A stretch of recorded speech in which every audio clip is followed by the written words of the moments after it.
에베소서 2장 22절 23절입니다. 이 말씀이 상당히 어려운 말씀이에요. 근데 한국말로 번역이 아주 시원하게 되지가 않았어요. 이 말씀이. 그래서 이 말씀을 제가 좀 설명을 자세히 해드리려고 그래요. 오늘요. 우리 22절과 23절입니다. 또 만물을 그 발 아래 복종하게 하시고 그를 만물 위에 교회의 머리로 주셨느니라. 교회는 그의 몸이니 만물 안에서 만물을 충만케 하시는 자의 충만이니라. 이게 무슨 말인지 우리가 이게 탁 안 들어오죠. 예? 제가 다시 한번 읽어볼게요. 23절. 교회는 그의 몸이니 만물 안에서 만물을 충만케 하시는 자의 충만이니라. 아무리 읽어도 나도 이게 무슨 말인지 모르겠어요. 그래서 제가 원어를 이제 이럴 때마다 이제 들여다보는데요. 원어를 들여다보면 아하, 이게 이런 말이구나. 이것을 번역을 이렇게 했구나. 이제 이렇게 돼요. 자, 그러면요. 여러분들 이제 만물이라는 말이 뭡니까? 만물. 만물이란 것은 우주에 있는 모든 별들과요. 그 속에 들어있는 모든 피조물들. 그러니까 만물 하시면은 엄청난 큰 그 하나님의 피조물들의 모습들이에요. 그러니까 만물과 하면은 우주의 모든 별들과 별의 숫자가 모래보다 많으니까요. 근데 별 하나가 우리 지구보다도 더 크거든요. 웬만한 별들이요. 그러니까 그 안에 우리 지구 하나만 해도 개미 숫자가 얼마고 강아지 숫자가 얼마고 꽃이 얼마나 종류가 많고 나무 종류 사람 빼놓고요. 그런데 각 우주마다요. 생명체가 없지만 지금은요. 언젠가는 있게 되는데 이 모든 삼라만상 우주 속에 있는 모든 것을요. 누가 창조했어요? 우리 다 알죠? 예수님이 창조했어요. 그렇죠? 그리고는 누구를 위해서 창조했어요? 예수님을 위해서 창조한 거예요. 그래서 영어로는 그러겠어요. Jesus created all things. 그런 all thing이에요. By him and for him 그랬어요. 자기를 위해서. 골로새서 1장 몇 절이에요? 16절에 이것도 하나 적어두세요. 골로새서 1장 16절에 그랬어요. 그런데 이 창조하신 목적이 뭡니까? 창조의 목적은요. 두 가지가 딱 있어요. 첫째가 뭐냐면요. 로마서 9장 5절에 뭐라고 그랬냐면 하나님의 그러면 성부 하나님, 성자 하나님, 성령 하나님을 하나님, 삼위 하나님의 영광을 위해서 이렇게 성서에는 기록되어 있어요. 그리고요, 그냥 막연히 영광이 아니고요. 두 번째는 뭐냐면요. 이사야서 43장 7절 또는 21절에 보면 그랬어요. 피조물들이요. 우리 사람만이 아니에요. 우주의 삼라만상의 모든 자연까지 다 포함해서요. 세세토록, 그러니까 영원이라는 소리죠. 이 하나님을 찬양하고 존귀해 여기고 경배하고 이분에게 나의 모든 것을 예배드리는 이것을 하기 위해서 창조했다는 거예요. 그러니까 우리 피조물은 존재 목적이 뭡니까? 그러니까요. 이 삼위 하나님을 찬양드리고 경배드리고 의지하고 예배드리고 존귀히 여기며 이분을 하나님으로서 인정하며 이러기 위해서 우리가 창조됐다는 거예요. 그러니까 우리 예배가요. 우리 이 예배가 나에게 어떤 행복을 주기 위해서 예배 드리는 게 아니잖아요. 우리 예배의 개념을 바꿀 필요가 있어요. 이 예배는 창조대 되시는 예수님을 내가 찬양드리고 경배드리고 인정하며 예수님 때문에 내가 오늘도 숨을 쉽니다. 감사합니다. 예수님. 이 예수님을 높여드리시면은 상대적으로요. 나의 모든 필요한 것들을, 나의 소원들을 이분이 채워주세요. 이분이요. 거꾸로예요. 이분 기분 좋게 해드리면요. 흡족하게 해드리면 이분이 나에게 다 필요한 걸 주세요. 이제 예수님이 얼마나 크신 분인가 하면 이분의 그 위대하심이라고 그래요. 한국말로는 위대하심, 영어로는 greatness 그래요. 예? 이것을 한국말로 하면 위대하심이라고 그러는데 위대하다는 것은 훌륭하다는 뜻보다도 크시다는 뜻이에요. great, magnitude, 크신 분인데 얼마나 예수님이 크신 분이시면요. 우리가 사진에 그냥 여기 예수님 보니까 우리와 사이즈가 같으신 분으로 생각하는데 아니에요. 이분 사이즈가 엄청나세요. 얼마나 크시냐면 이 큰 우주 있잖아요. 예? 우주 전체가 이분의 몸이에요. 제가 뭐라 그랬어요? 이 우주 전체가 이분의 몸이에요. 그리고요 지구가 조그맣게 하나 있는데요. 지구가 이분이에요. 이분의 죄송합니다. 제가 이분의 발 올려놓는 뭐라고 그랬어요? 발등상이라고 그랬어요. 이 엄청난 큰 지구가 이분이 그냥 발 잠깐 올려놓는 발등상이라는 거예요. 그러니까 예수님이 얼마나 크신가요? 이분이 발등상이란 말은 이사야서 66장 1절에 그렇게 써 있어요. 만물이 다시 말해 이 우주가요 이분의 발 아래에 있다는 거예요. 발 아래. 에베소서 1장 지금 22절에도 그랬고요. 지금 본문 말씀이에요. 히브리서 2장 8절에도 그랬어요. 만물이 그러니까 엄청나게 크신 분이에요. 이 지금 이제 골로새서 1장 19절에 이런 말 써 있어요. 만물이 모든 피조물이 만물 전체가 예수님 안에 다 있다는 거예요. 그분의 통치하에 있고요. 그분의 관리하에 있고요. 지배하에 있고 이분의 장중에 있다는 거예요. 이분의 장중에. 그러니까 우리 피조물들은 이분을 의지해야 돼요. 그것뿐입니까? 모든 이 피조물들이 지금 이분의 예수님의 플랜, 이분의 계획 안에서 이게 움직인다는 거예요. 모든 피조물들이.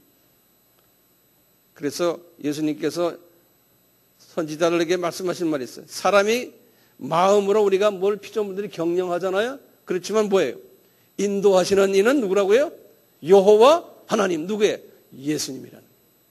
지금 우리가 지금 무슨 생각하고 뭐 계획하고 하지만 실제로 나의 모든 것을 계획하시고 움직이시고 실행하시는 분이 예수님이라는 거예요. 이런 예수님을 저희들이 지금 섬기고 있습니다. 자, 그런데요. 지금 여기 이제 개념을 좀 보세요. 예수님이요. 이 만물의 머리가 되세요. 이 만물에. 그리고는 이 만물이 또 예수님의 몸이에요. 이 말은 무슨 소리냐면 이 만물이 예수님 안에 있다는 거예요. 만물이요. 그래서 우리가 성서에서 항상 예수 안에서 이런 말 많이 표현하죠. 영어로는 in Christ 그래요. in Christ란 말은요. 모든 만물이 예수님 안에서 운행되고 예수님에 의해서 통치되고 관리되고 계획되고 모든 것. 그래서 성서에는 골로새서 1장 18절에 이렇게 됐어요. 만물의 으뜸 되시는 분이라는 말을 썼어요. 다시 말하면 만물을 시작하고 만물을 끝을 내는 그러한 분이시라는 거예요. 그것뿐입니까? 골로새서 1장 17절에 그랬어요. 이 모든 만물들이 하늘에 있는 것이나 땅에 있는 것이나 모든 것이요. 모든 피조물들이 예수 안에서 통일이 됐다 그래요. 그런 말씀이에요. 영어로는 통일됐다. summing up 이런 말 쓰는데요. 예수 안에서 다 통일이 돼서 그분의 창중 안에 다 있다는 거예요. 하늘에 있는 것이라는 건 우주에 있는 것, 이 땅에 있는 모든 것들입니다. 그러니까 우주 만물이요, 하나님 예수의 계획에 의해서 움직여가고 갔어 왔었고 과거에 지금도 움직이고 있고 미래도 움직여갈 것이에요. 그러면 아멘 합시다. 네? 아멘이에요. 아멘 하고 할 때요, 그냥 듣고만 계시면 아멘 그러면요, 주님의 그 복이, 블레싱이 확 내려와요, 나한테. 네. 우리 주님을 기분 좋게 하시니까. 근데 감격이 없으면요, 주님께서 별로 감격을, 자기 감정을 우리에게 안 주세요. 그러니까 내가 감정을 표시를 하셔야 돼요. 제가 다시 해요. 지금 예수님이 우주 만물을 계획하시고 움직여가시고 과거에도 그랬고 오늘도 그러고 내일도 계속 하실 거예요. 이러셔야 된다는 거예요. 예. 우리가 이 큰 우주 속에서요, 지구를 탁 들여다보세요. 지구 안에요, 개미들, 사람들, 그 안에 인간 역사가 전개됐어요. 과거 한 4,000년 동안이요. 미니멈 4,000년, 6,000년이라고 보십니다.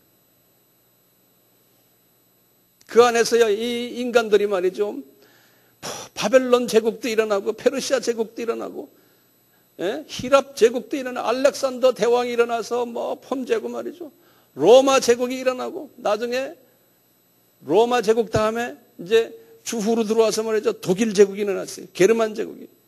그러다가 또 이제 불란스의 프랑크 제국이에요. 프랑크.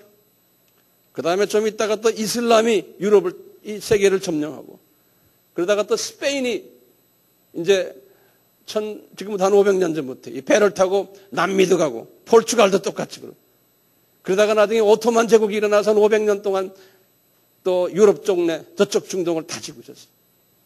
그러다가 이제 영국이, 그 다음에 이제 러시아, 사르. 그래서 지금 우리 러시아의 작품들이, 러시아의 사르 제국들이 일어나가지고 하다가, 그러다 이제 공산제국이 되고, 또 나치가 이제 일어나서 또 한바탕 그러고, 미국이 지금 제국가, 전 세계가 지금 아메리칸 제국 아닙니까?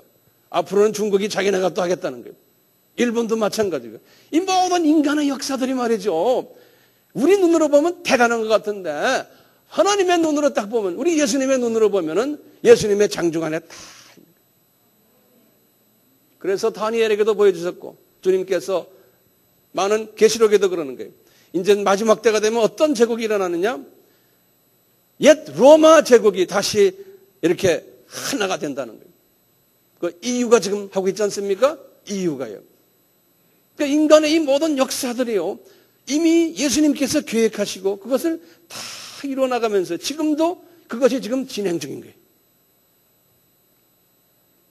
그렇기 때문에 우리 피조물들은요, 이 세계의 모든 이 하나님이 창조하신 것을 직접 통치하시고 지배하시고 관리하시고 운행하시는 분이시기 때문에 우리 피조물들은 그 예수님에 대해서 어떻게 해야 될 의무가 있어요. 무슨 의미가 있습니까? 우리가요. 우리 의무는요, 이분에게 의지하고 전적으로 의뢰해야 되고, 그 다음에 이분의 이 크신 것을 내가 인정해야 되고, 그 다음에 뭐 해야 됩니까? 이분을 내가 매일 찬양해야 되고. 왜냐하면 이 피조물들을 직접 운행하시고 관리하시고 엄청난 크신 분이기 때문에요, 이분에게 우리가 뭐 할 거 없어요. 그냥 위대하십니다, 위대하십니다 하고 찬양을 자꾸 드려야 돼요. 그리고 이분에게 머리 쭈그리고 경배해야 돼요. 저 봐주십시오, 저 불쌍히 여겨 주십시오. 그 다음에 이분에게 경외해야 돼요. 영어로는 fear예요. 두려움을 가지고 이분에게 내가 항상 무릎 꿇어야 돼요. 이분을 존귀히 여겨야 돼요.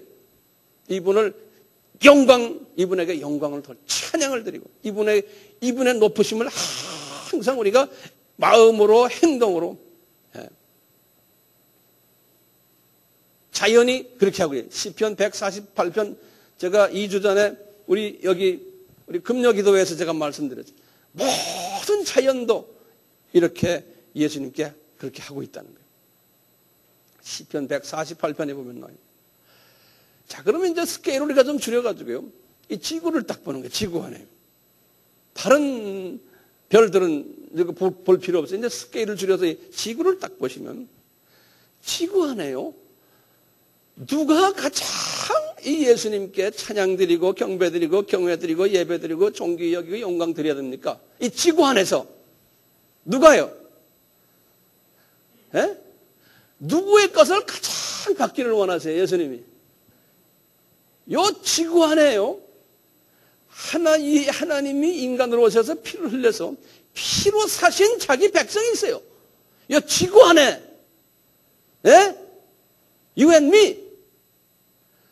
요 양반들에게서 존귀임을 받고 찬양받고 경배받기를 원하시는 거예요. 이분이 이 전체 우주의 모든 피조물들하고는 다르잖아요.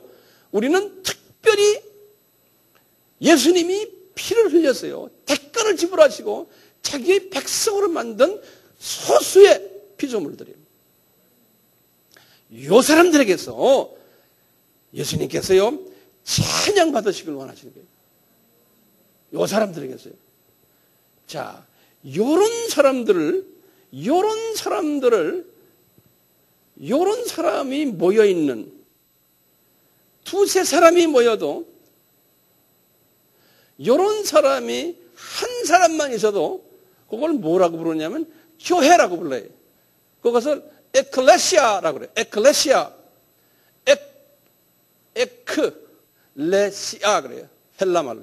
에클레시아라는 것은 예수 그리스도를 구세주로 하나님으로 믿는 개인 또는 그 어셈블리, 그 그룹을 에클레시아 그러는 거예요. 에클레시아. 근데 오늘 바울에게 말씀하신 거예요. 요 에클레시아, 교회의 머리가 되시는 분도 예수님이죠. 에클레시아. 예를 들어서 제가 여기 있으면 내가 스스로가 개인의 에클레시아예요. 교회예요. 나의 머리도 예수님이시고 나의 몸도 예수님이시고 교회의 머리도 예수님이시고 교회의 몸도 누구예요? 예수님이시라. 이 교회가 가지고 있는 특별한 특권이 있어요. 뭐냐면요. 이 교회가 뭐라고 이제 말을 하냐면 이 교회가요. 베드로에게 말씀하셨어요. 베드로가 신앙 고백을 했죠. 마태복음 16장 16절 17절 18절이 굉장히 중요한 고백을 하는데 그때 처음 에클레시아라는 말이 나와요. 베드로가 이런 고백을 했죠. 예수님은 주는 그리스도시요 살아계신 하나님의 아들입니다. 이렇게 말했잖아요. 굉장히 중요한 단어죠. 예수님은 당신은 그리스도시고 기름 부으신 메시아시고 그 다음에 살아계신 하나님의 아들이십니다. 그러니까 예수님께서 그런 게 내가 이 반석 위에 이 반석이란 게 뭐냐면 원어로는 페트라 그랬어요. 페트라라는 건요. 요 고백이라는 소리예요. 요 고백. 요 고백이 뭐였어요? 주는 그리스도시요 살아계신 하나님의 아들입니다. 예수님을 초점을 맞춘 거예요. 예수님의 신성. 예? 요 반석 위에 내 교회를 세우리니 그때 에클레시아라고 처음 나와요. 그러니까 교회가 무엇로서 주춧돌이 되어 있어요? 예수님이 그리스도시요. 그 다음에 뭐예요? 하나님의 아들이시라는 그 고백, 그것이 교회의 주춧돌이라는 거예요. 그래가지고 그랬어요. 음부의 권세가 이기지 못하리라. 그것을 고백하는 자들에게는 음부의 권세가 사탄의 권세 아닙니까? 사탄의 권세가 너를 이기지 못한다는 거예요. 그러니까 교회가 누구의 초점이 있어야 된다는 거예요. 그리스도. 예. 그러니까 내 개인도 그리스도예요. 내 개인도. 그리스도의 초점을 맞춰 있어요. 이 고백만 하면 음부의 권세가 나를 이기질 못한다는 거예요. 근데 지난 2000년 동안이요, 이 교회라는 모든 개념이 많이 다양화돼 버리고 많은 부분에서 변질이 됐어요. 이 교회를 대부분의 사람들은 우리나라만이 아니고 세계적으로요, 교회하면요, 이 건축가들이 지어놓은 어떤 구조, 다시 말하면 건물을 교회로 생각하는 사람들이 있어요. 그거 맞습니까? 안 맞습니까? 아니에요. 건물은 교회가 아니에요. 건물 안에 들어있는 하나님의 자녀들이 교회예요. 그러다 보니까요, 이 자녀들이 교회이기 때문에요, 이 자녀들이 많이 모이다 보니까 건물을 짓게 된 거예요. 그리고 이 건물이 또 많아지다 보니까요, 그것이 나중에 교단이 돼버린 거예요. 교단. 이렇게 되다 보니까요, 처음 그 오리지널 뜻이 변해버린 거예요. 교회가요. 사도 바울이 제가 이제 요렇게 좀 적어봐서 교회의 발전상에 대해서 제가 말씀을 좀 간단하게 드릴게요. 교회의 발전상에. 교회가 역사적으로 어떻게 발전됐느냐. 첫째요, 바울 시대 때 바울이 편지를 냈어요. 예컨대 고린도 교회에 내가 편지를 내나니, 에베소 교회에 편지를 내나니. 그럴 때 그분이 교회 이렇게 말씀하실 때, 고린도 교회면 우리 생각에는 고린도에 큰 건물이 하나 있어가지고 교회당인 줄 생각한다고요? 아니에요. 고린도에 있는 에클레시아에게 내가 편지하노니 그랬어요. 다시 말하면 영어로는 a group of believers, 믿는 사람들의 한 모임이에요. 대부분 그때 이 믿는 사람들이 어디에 모였냐면 아무개의 집에서 가정교회들이었어요. 이런 스트럭처가 있는, 구조가 있는 이런 멋있는 교회가 아니었어요. 그 사도 바울의 개념은 그랬어요. 그러니까 예를 들어서 로마 같은 로마 교회 하면 우리가 대단히 큰 건물을 생각하는데 아니에요. 로마서 16장 5절에 보면 브리스길라와 아굴라라는 분이 조그만 자기 집이 있었는데 그 개인 집도 아닐 거예요 아마. 새방인지도. 그분 거기 출신이 아니니까요. 거기에 모여서 기도를 하는 팀들이에요. 그 사람들을 로마 교회라 그랬어요. 로마에 있는 베드로의 고백을 했던 사람들, 베드로의 신앙 고백했던 그분들이 모인 그 로마 교회였어요. 골로새의 교회도요, 골로새서 4장 15절에 보시면요, 눈바라는 이름도 없는, 이름도 유명하지 않은 여자의 집에서 모여서 예배를 드렸는데요, 그 가정교회가 골로새 교회예요. 빌립보 교회도요, 루디아 집에서 사도행전 16장 40절에 보면 그렇게 예배를 드렸어요. 그러니까 이런 큰 구조물이 있는 이런 데서 예배 드리는 것이 아니라 교회는 그렇게 되다 보면 나중에 제가 이제 설명하겠지만 변질이 돼요.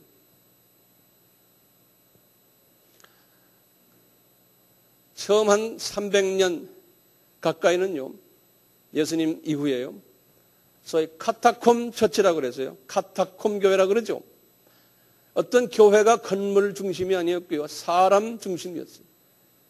그래서 카타콤 사람들은 핍박받으면서 그분들의 교회가 어디였냐면 땅 밑에 무덤들이 있는데요, 그 당시엔 전부 다 지하 무덤들이거든요.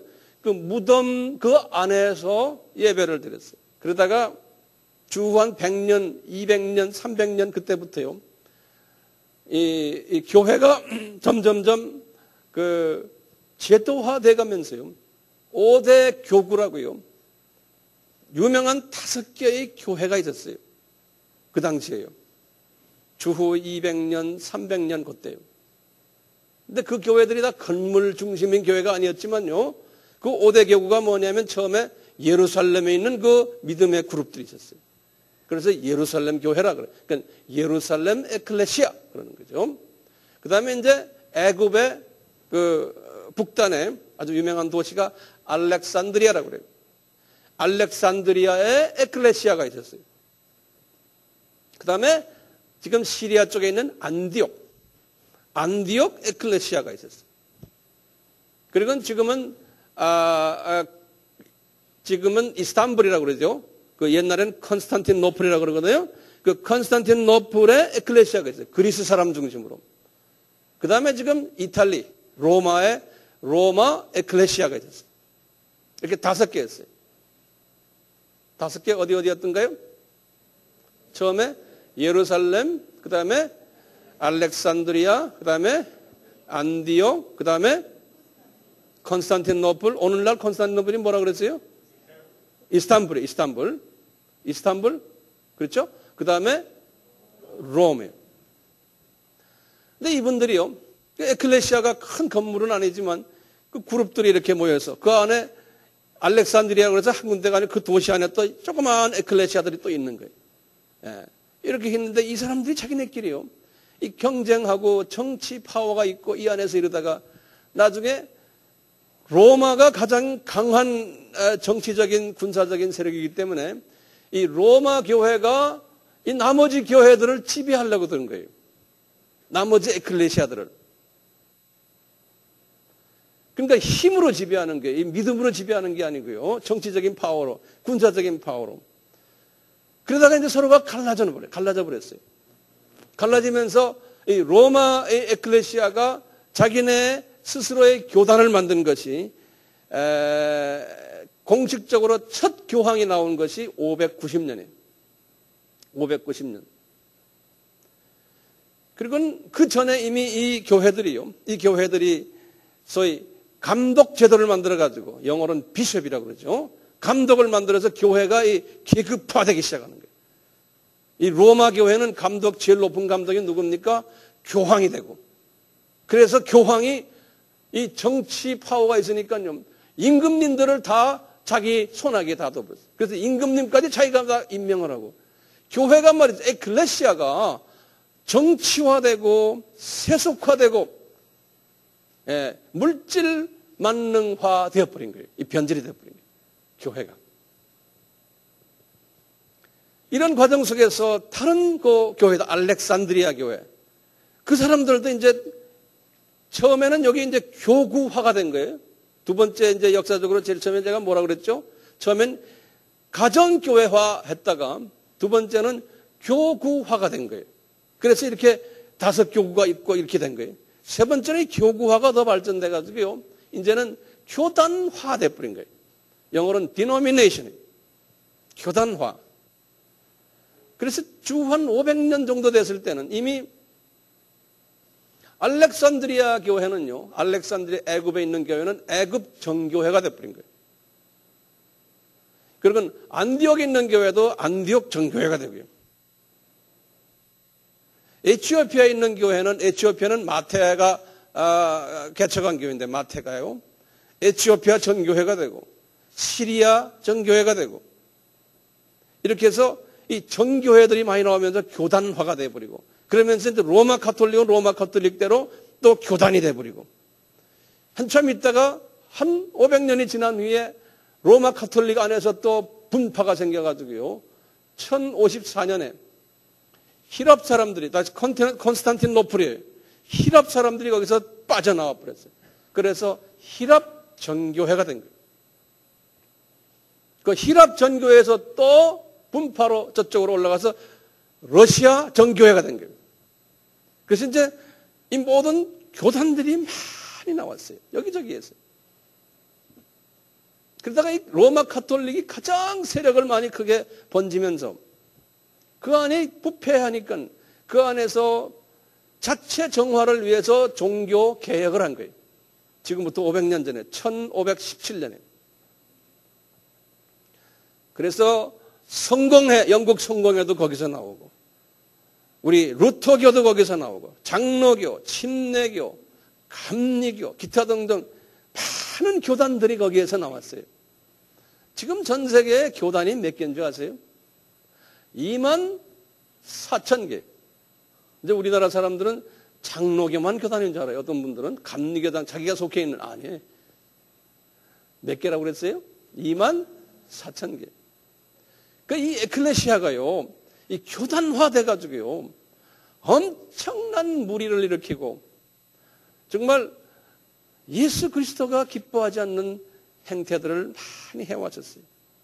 그러다 보니까 네 번째요, 교단화에서요, 교단들이 주님의 일들을 잘 못하니까 선교회가 조직이 된 거예요. 선교회. 그것을 파라처치라고 그래요. 파라, P-A-R-A. 파라라는 거는 나란히 간다는, 교회와 교단과 이게 나란히 가는 또 한 교회의 형태가 나타났어요. 그것은 보통 로마 카톨릭이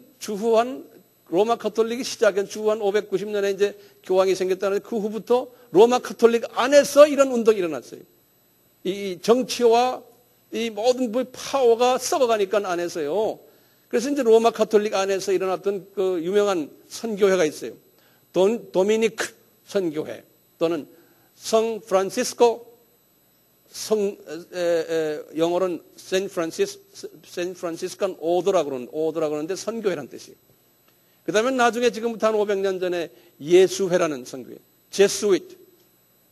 이 제스윗 선교회는 뭐냐면 학교 짓고 병원 짓고 하는 그룹들이에요. 우리나라의 제스윗 선교회가 들어와서 서강대학, 또 성모병원, 뭐 기타 우리 가톨릭과 관계되는 병원 학교들 많잖아요, 우리나라에요. 우리나라만이 아니에요, 전 세계. 이게 다 어디서 만들었냐면 이 선교회에서 한 거예요. 제스윗, 한국말은 예수회라고 그래요. 제스윗이라고 그래서 J-E-S-U-I-T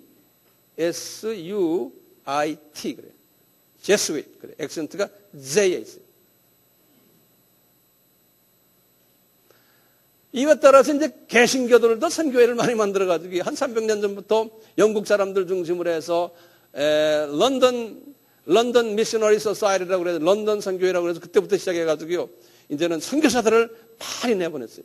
선교회를 통해서. 이 교회들이 선교사를 안 내보니까 이 선교기관들이 선교사를 내보내기 시작했어요. 이 에클레시아가 해야 될 일을 교단들이 안 하니까요. 선교회가 했어요. 그래서 이 선교회를 또 핍박을 많이 했어요. 이 구조적인 이 교단들이요. 그래서 개신교에서는 아프리카의 유명한 SIM이라고 그랬어요. 수단 인테리어 미션이라고 그래요. 그러니까 인테리어라는 건 내지라는 소리예요. 수단 내지 선교회라는 게 SIM이라고 그래요.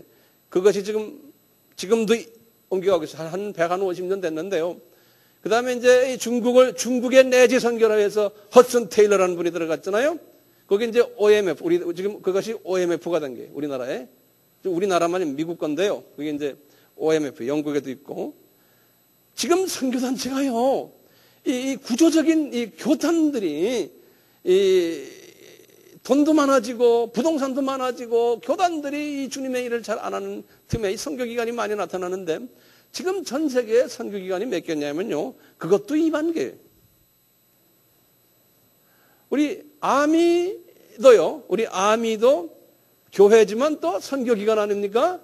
2만 개 중에 하나예요. 우리 아미가 빠져버리면 19,999개가 돼요. 이렇게 교회들이 있는데요. 예수님이요. 잘 보세요. 세계 교회 있지 않습니까? 지금 세계 전체요. 세계 교회의 머리가 누구시냐면 예수님이에요. 그리고 이 세계 교회 전체가 예수님의 몸이에요. 그 지체들이라고 그래요. 지체들이요. 이 그림 그려지십니까? 각 교단들, 선교기관들, 이 몸이 다 지체들이에요. 예수님이 머리예요. 그런데 요즘 지체들이 아까 말하는 베드로의 신앙 고백을 합니까? 안 합니까? 이 지체들이 지금 베드로의 신앙 고백을 하는 지체가 있고 안 하는 지체들이 많아요. 전 세계에 지금 약 한 80%의 이 지체들이 베드로의 신앙 고백을 적당히 하거나 안 그러면 이건 믿질 않는 교회들이 엄청나게 많아요. 그러니까 이 지체들이요, 머리와 이게 연합이 됩니까? 머리 생각과 다른 생각들 하는 지체들이 엄청나게 많은 거예요. 그러니까 누가 불편해해요? 머리 주인인 예수님이, 이 머리가 다, 이 지체가 이 신경으로 해서 머리로 다 연결되어 있잖아요. 각 나라마다요. 나라마다 그 나라의 또, 나라 전체 나라의 교회의 머리가 예수님이에요. 그리고 그 나라 안에 우리 같으면 우리나라의 교회의 머리가 예수님이고 그 밑에 많은 교단들이 있는 거예요. 그 교단 밑에 또 많은 교회들이 있고, 그렇죠? 그러니까 우리 한국 교회의 머리가 누구십니까? 예수님이에요.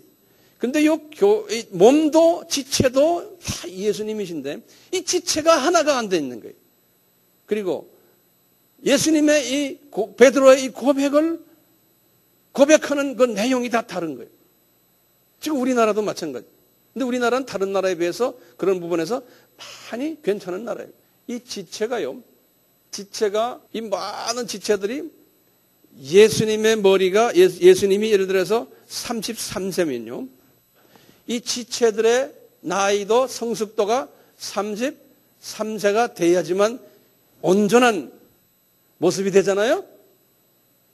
그래서 이제 바울이 에베소 교회에다 하신 말씀이 있어요. 예수님의 창성한 분량까지 이 지체의 분량으로 자라나라는 거예요. 이 지체들아. 이런 말하고 있어요. 머리의 사이즈와 같게. 그래야지만 되는데 그렇지 않을 경우는 어떻게 됩니까? 예를 들어서 예수님의 33세의 아주 온전한 머리의 그 성숙도가 있는데요.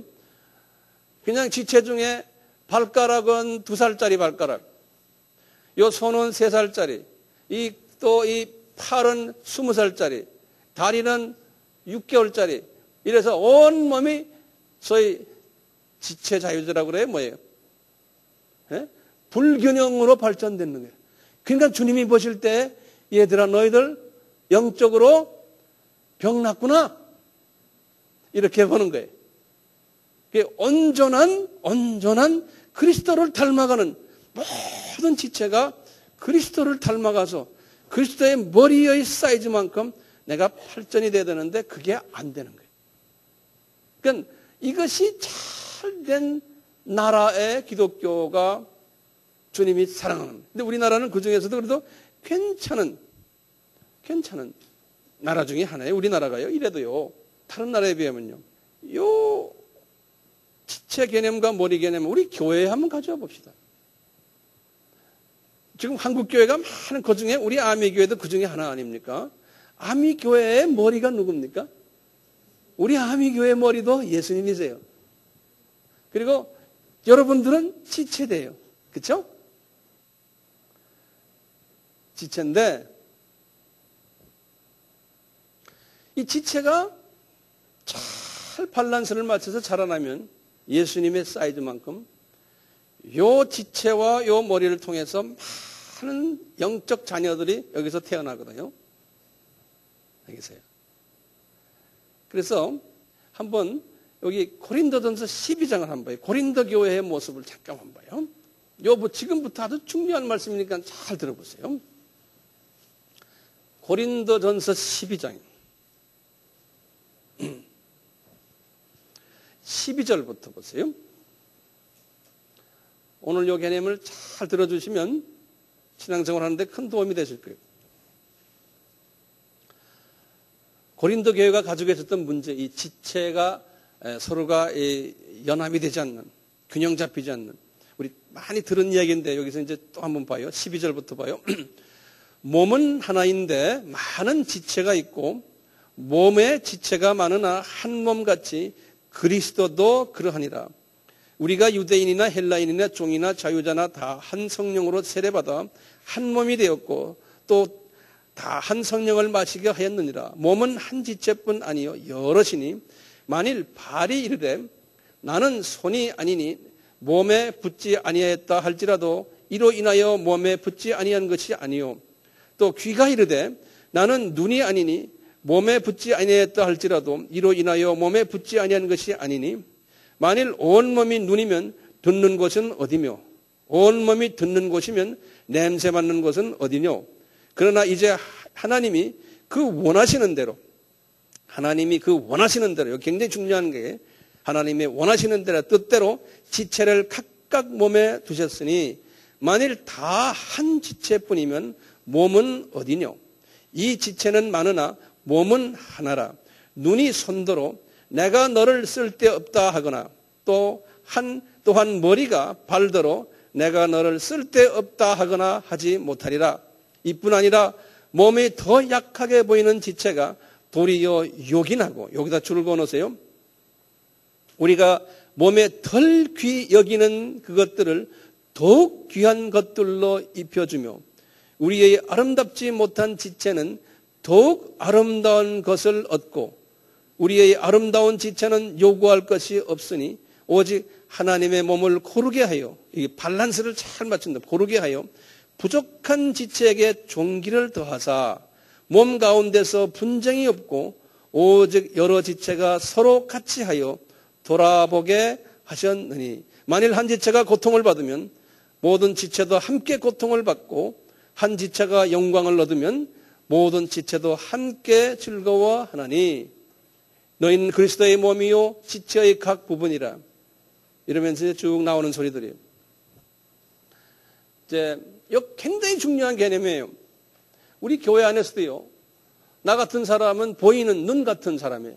우리 장로님들은 귀 같은 사람들이고, 우리 권사님들이나 또는 사역자들, 부목사님들, 선교사님들 이런 분들은 다 눈에 보이는 그러한 지체들이에요. 어떤 분들은 팔가락 같은 분도 있고, 어떤 분들은 콧수염도 있을 수가 있어요. 전혀 눈에 안 보이는 그러한 분들도 여기 있어요. 그래서 우리 같이 눈에 보이는 사람들이나 열심히 나와서 주님 일을 봉사하는 사람들이나 이런 사람들은 그 보이지 않는 사람들이 약한 부분들을 키워줘서 그분들이 잘 자라도록 해주는 일을 해야 된다는 거예요. 그래서 균형을 잘 맞춰놨어요. 그래야지만 이 지체가요, 전체가 이 머리 사이즈만큼 잘 균형 있게 자라난다는 거예요. 이거를 잘하는 교회가 성숙한 교회고 주님이 기뻐하시는 교회랍니다. 몇몇 사람이 빛을 내는 데가 아니라는 거예요. 각자가 하나님의 뜻에 따라서 하나님이 원하시는 대로 지체를 하나님이 만드셔가지고 그 지체에 할 일을 거기다 주셨다는 거예요. 그래서 자기 일만 하는 것이 아니고 항상 이것이 이 신경이 서로 연결되어 있고 우리의 근육이 연결되어 있고 이런 게 다 연결되어 있기 때문에 나만 잘나서가 아닌 게 이게 다 연결되어 있기 때문에 이것을 잘하는 사람이 성숙한 사람이라는 거예요. 이걸 잘하는 사람입니다. 자, 우리 아미교회는요, 이런 의미에서 우리가 완전치는 않지만 그래도 이 지체끼리 서로 분쟁을 하지 않는 것이 우리 자랑거리 중에 하나예요. 분쟁합니까? 안 하죠? 혹시 하는 사람이 있으면 나 몰라요. 저는 잘 모르니까요. 회개하시고. 분쟁을 하지 말아야 돼요. 항상 내가 높을 때는 낮은 사람을 생각해주고 이러면서 이게 밸런스를 잘 맞춰주는 일을 하는 사람. 이게 건강한 교회예요. 이 건강한 교회의 특징은 약해 보이는 지체를 더욱 존귀하게 만들어줘서 그것을 균형 있게 만들어주는 그런 사람들이 많이 있을 때, 눈에 보이는 분들이 이럴 때 이것이 건강한 교회예요. 그래서 그 교회가요, 이 기형화가 없는, 이 기형 부분이 안 보이는. 우리 교회 어떤 분들은 헌금도 11조도 안 내고 어떤 분들은 믿음도 없고 그냥 교회 왔다 갔다 어떤 때는 일주일에 왔다 그 다음 주에 안 나오고 이런 분들도 있어요. 그런 분들도요, 주님 우리가 볼 때는 믿음이 없는 것 같지만요, 주님이 사랑하기 때문에 그런 분도 우리 교회에 보내주셨거든요. 그런 분들 우리가 잘 이렇게 인도해주고 사랑해주고 이럴 필요가 있어요. 그렇기 때문에 성서에서는요 이런 말 많이 써요. 너희들이 우리 교회라는 한 지체가 이렇게 있기 때문에 너희가 짐을 서로 져라 그러는 거예요. 왜 그래요? 짐을 서로 져라. 갈라디아서 6장 2절에 그랬어요. 왜냐? 다 연계되어 있기 때문에 서로가요. 너희들 서로 사랑해라 그러는 거예요. 왜요? 이게 서로 연계되어 있기 때문에 그런 거예요. 이 지체가요. 너희들 핍박하는 자를 위해서 기도해주라. 연계되어 있기 때문에 그런 거예요. 시험 받는 자를 위해서 기도해주고 격려해주라는 거예요. 믿음이 떨어진 자를 위해서 올려주고 기도해주라는 거예요. 낙담하는 자, 외로운 자, 이런 사람들을 위해서 같이 가주라는 거예요. 그것을 잘하는 교회가요. 영적으로 아주 감수성이 있는 교회예요. 교회가요. 안 그러다 보면요. 자기네끼리 뚫뚫뚫 여기 저래서 주류 세력이 있어요. 지네들끼리만 하고 비주류들이 와서 끼질 못하는 주님이 원하는 교회가 아니기 때문에 우리는 여기에서요. 세상을 향해서 선교지를 향해서 우리는 선교지의 교회들이 이런 교회가 되도록 모범을 보여줘야 되는 교회거든요. 우리가요. 그러니까 우리가 그런 교회로 모범이 돼 있어야지만요. 우리가 많은 이방들에게 그것을 우리가 말해줄 수 있고 보여줄 수가 있어요. 그래서 즐거워하는 자들과 함께 즐거워하고 우는 자들과 함께 울고 모든 사람을 눈으로 갚지 말고 오른밤을 맞으면 왼밤도 갖다 대고 속옷 달라 그러면 겉옷도 주고 오리 가자 그러면 힘도 가지고 이런 사람들 우리 나타난 사람들은 그렇게 해야 돼. 그래서 모든 사람을 용서해주고 은혜 베풀어주고 자비 베풀어주고 이것을 우리가 해야 됩니다. 그래서 할 수 있거든요. 모든 사람과 화평하고 악에게 지지 말고 선으로 악을 갚는 빛과 사랑의 빛 외에는 아무 빛도 지지 말고 이런 사람이 돼야 되거든요. 네? 어떻게 이런 사람이 될 수 있어요? 답은 뻔해요. 아바 공부 열심히 하셔야 돼요. 우선요. 성서 열심히 베끼시고 열심히 공부하셔야 돼요. 근데 왜 안 하는 사람이 있는 거예요? 왜 안 하는 사람이 있어요? 왜 안 하십니까? It's good for you. 이거 하시는 이유가 본인을 위해서도 되지만요. 우리 교인들에게 힘을 주기 위해서도 하는 거예요. 아무것도 이거 열심히 하네. 저분 나이가 저렇게 들었는데도 열심히 하네. 저분 저렇게 바쁜 사람인데도 열심히 하네. 그래서 모든 사람에게 힘을 주는 거예요. 나 때문에 그렇게 좀 할 수 없습니까? 나 바쁘니까 뭐 이러니까 이건 자기 생각만 하는 사람 아닙니까? 본인을 위해서 이 지체를 위해서 하시는 지체를 생각하시며 하실 때 특히 좀 지도자들은요. 주님이 그런 사람 이뻐하세요. 자기 생각만 하는 사람은 미워하세요. 나중에 급할 때 되면 날 위해서 기도해 주시오. 그런 사람 우리가 여기 속된 말로 뭐라고 그래요? 우리 인간들도 반맛없다 그래요. 우리 주님도 반맛없다 그런다고요. 급할 때 도와달라는 사람이요. 평소에 안 하고. 우리가 이런 좋은 지체가 되려면 내 성품이 변해야 되거든요. 이 성품 변해지는 것은 하루아침에 되는 게 아니에요. 예수로서 매일 옷을 입어야 되거든요. 그러려면 말씀으로 묵상하고 말씀 묵상하려면 말씀을 공부해야 되고 말씀을 외워야 되고 우리 5손가락 기억나세요? 그리고 묵상으로 들어가는 거예요. 그것뿐입니까? 교회의 모든 행사, 이 지체가 지금 하고 있는 모든 행사들이 어떤 황 목사를 위해서 하는 것도 아닌데요. 이 교회가 자라나기 위해서 우리가 행사들이 많잖아요. 성도의 교제도 참석하시고 교제할 때 참석하시고 친교도 해주고 마음을 주고받고 하시고 우리가 뭐냐면 우리가 이제 싫든 좋든 나중에 천국에 가서 다 같이 살 사람들이에요. 같은 동네에서요. 연습을 같이 하자는 거예요. 우리 영원히 같이 살 텐데요. 우리가 어떻게 하면 이렇게 성품이 변할까요? 아바 공부 열심히 하시고 교회 행사에 잘 참석하시고 그것뿐입니까? 우리가 하고 있는 선교일에 동참해 주세요. 기도로도 동참해 주시고 돈은 안 내도 괜찮아요. 돈 있는 사람은 돈 내시고 없는 사람 안 내도 괜찮아요. 돈이 중요한 게 아니에요. 우리 교회는 돈 때문에 우리가 존재하는 교회가 아니에요. 우리가 없으면요 다 주님이 주세요. 주님 일인데 이게 내 일입니까? 주님이 그렇게 하셨어요. 돈에 대한 강박관념 가지지 마세요. 다 주세요, 주님이. 2층에 4층에 신학생들에 관심 좀 두시고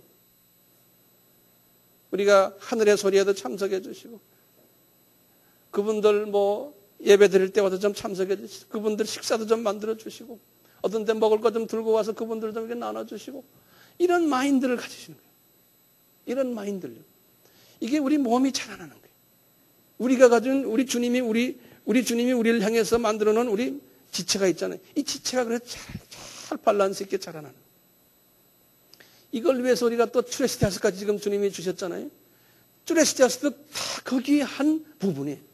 이걸 통해서 뚜레스티아스만 하면 안 돼요. 그러면 뚜레스티아스가 또 뚜레스티아스 이것만 한다. 이게 뚜레스티아스도 이걸 하기 위한 이 몸을 하기 위한 하나의 한 부분이에요. 한 도구예요. 그러니까 모든 사람이 다 뚜레스티아스에 참석하셔서 이 일에 또 동참하는 셀 모임이 얼마나 중요합니까? 예배 끝나고 식사 끝나고 가지 마시고 지금 잘하고 계세요. 거의 한 90%의 분들이 셀 모임에 들어가서 서로가 힘주시고 힘주시고 자기 목소리만 내지 마시고요. 다른 사람 말하도록 기회도 주시고 참석하도록 해주시면서 그래서 이것이 자라나도록. 왜 그럽니까? 우리의 사명이기 때문에 우리의 사명이에요. 우리는 이 지역교회가요. 우리 아미 지역교회가요. 이렇게 됨으로써요. 예수님의 몸을 다 우리가 균형 있게 예수님의 머리 사이즈만큼 잘 이렇게 자라나면요. 우리 건강한 우리 아미 교회가요.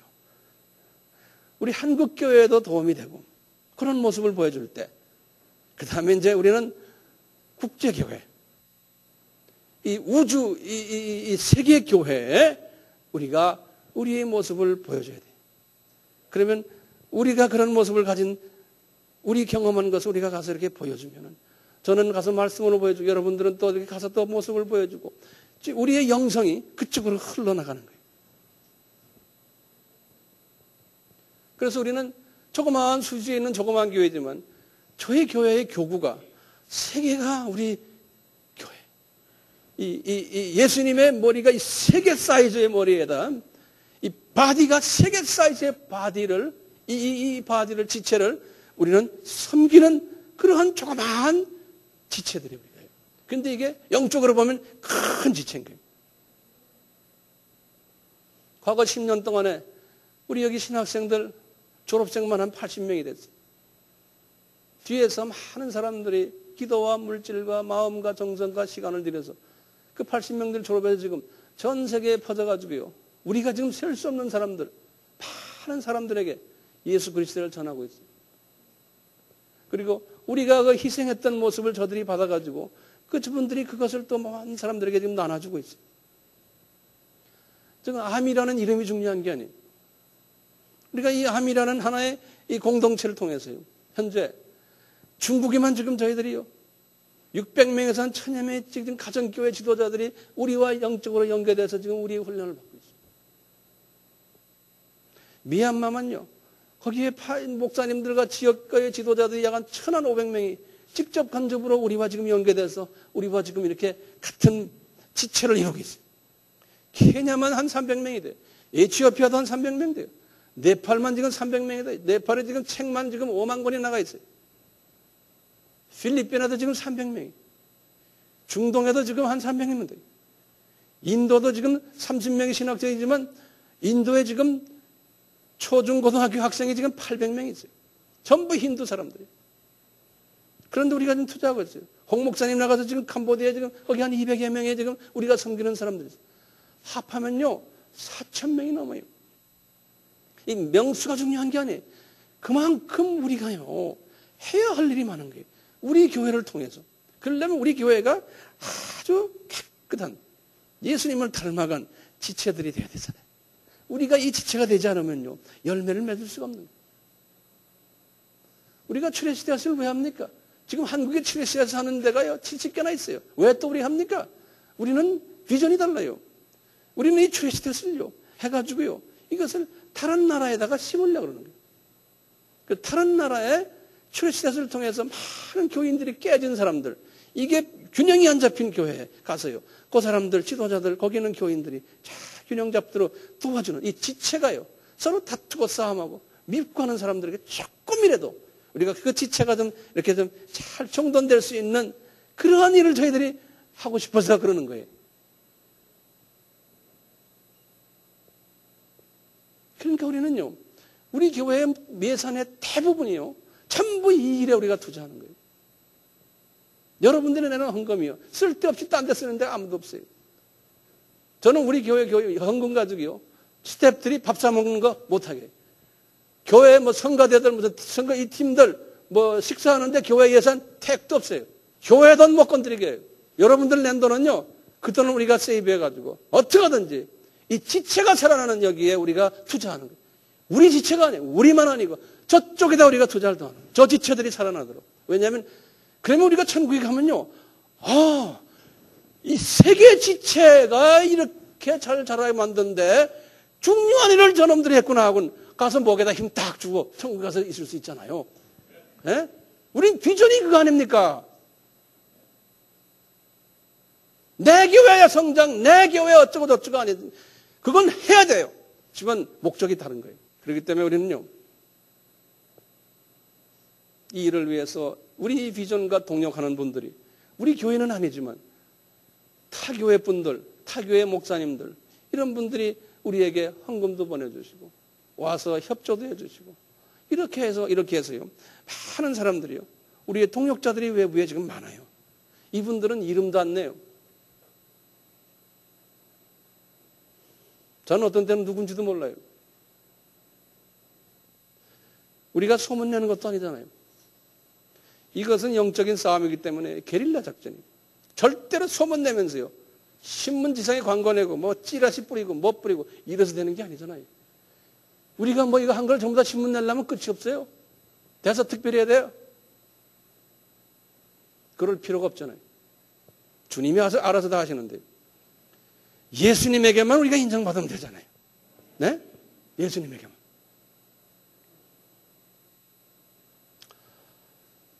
이 조그마한 우리 한국 땅이에요. 그 안에서도 저 조그마한 한국 땅의 한 교회가 이 일을 저희들이 지금 감당하고 있는데 여기에 동참한다는 그 사실만 해도 여러분들은 감격하셔야 돼요. 고맙게 생각하셔야 돼요. 저는 자신 있게 말해요. 예수님이 재림 전까지는 이런 일을 누군가는 해야 돼요. 왜냐하면 재림 전에 이런 일들이 다 일어나야지만 되기 때문에. 그렇지만 하나님은 소문나고 크고 유명하고 파워 있고 돈 많고 이런 사람들을 사용하지 않으세요. 그런 사람들을 사용하면 나중에 지 잘났다고 떠들어요. 그러니까 하나님께서는 항상 소수의 조그만 이름 없는 그룹들을 쓰세요. 1907년에 장대현 교회라는 조그만 교회에서 한국 교회의 부흥이 불길이 떨어졌을 때도요. 거기에 지도자 길선주 목사님 이름도 없던 사람이 그 조그만 시골 교회를 통해서 한국 교회가 지금 이만큼 된 거예요. 지금은 우리가 떠들지만요. 이 성령운동이 1903년에 캘리포니아의 조그만 교회 아주자 스트리트 교회라고 있어요. 그 이름도 없는 지금도 조그만 교회. 거기에서 성령운동이 일어나가지고 전 세계에 성령의 불이 흩어졌어요. 그 조그만 교회들이 예수님 천국에 가시고 사도 바울이라는 그 사람을 통해서 예루살렘 교회처럼 유명하고 큰 교회가 아니고요. 그 교회를 다 흩어져 버리시고 안디옥 교회라는 조그만 한 교회를 통해서요. 바울이라는 사람, 12 제자도 아닌 그런 사람을 통해서요. 주님께서 유럽을 뒤집어 버렸습니다. 조그마한 사람들을 통해서요. 이와 같이 주님께서는 우리 아미교회도 소문내지 말고 숨어서 게릴라식으로 누가 볼 때는 조그마한 사람들이다. 별거 아니다. 하지만 뒤에서 언더그라운드로 이 일을 할 때 주님께서 우리를 통해서 엄청난 일을 이루실 거예요. 바울처럼요. 이분이 순교 직전에 자기 사랑하는 제자 디모데에게 하신 말씀이 우리의 고백이 되기를 원하고 개인적으로는 제 고백이 되기를 원해요. 이분이 이런 말씀했어요. 나는 선한 싸움을 싸우고 경주를 다 마치고 믿음을 지켰다. 이제 나를 위해 의의 면류관이 준비되었으니 곧 의로우신 재판장이 그날에 내게 주실 것이라. 나뿐이 아니고 예수님의 재림을 사모하는 그래서 이 일을 향해서 달려가는 주님의 모든 사랑하는 자들에게도 이 의의 멸로관을 주실 것을 확신하노라. 저는 이 확신이 있기 때문에 오늘도 야미교회라는 하나의 공동체를 통해서 주님의 재림을 준비하고 있습니다. 우리 교회의 머리가 되시고 지체가 되시고 한국교회의 머리가 되시고 지체가 되시고 세계교회의 머리가 되시고 지체가 되시고 피조물의 모든 우주의 머리가 되시고 지체가 되시는 예수님, 저희들이 이러한 크신 예수님을 섬긴다는 것이 얼마나 우리에게는 특권인지를 몰라요. 이 특권을 깊이 묵상하시면서